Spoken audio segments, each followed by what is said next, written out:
আর সারাদিন আমি কী কাজ করি সবই তোমাদের সাথে শেয়ার করব আমার নতুন ইউটিউব চ্যানেলে।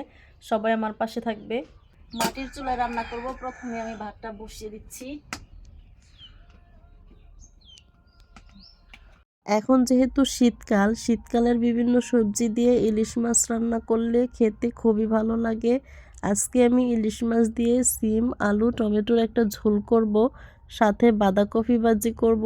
আমি যেহেতু বন্ধুরা গ্রামে থাকি, বেশিরভাগ সময়ই আমি মাটির চুলায় রান্না করি।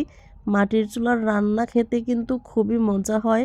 আমার যে সকল বন্ধুরা গ্রামে থাকো তারা নিশ্চয়ই এর স্বাদটা জানো। কথা বলতে বলতে আমার রান্নাটা প্রায় শেষ হয়ে গেছে। এখন আমি আমার হাঁস মুরগিগুলোকে খাবার দিয়ে নিয়েছি। আমার এই ভিডিওটা যারা পুরোটা দেখেছো সবাইকে অসংখ্য ধন্যবাদ। প্লিজ প্লিজ প্লিজ বন্ধুরা আমার চ্যানেলটা সাবস্ক্রাইব করে দিও। সবাই ভালো থেকো, সুস্থ থেকো। আল্লাহ হাফেজ।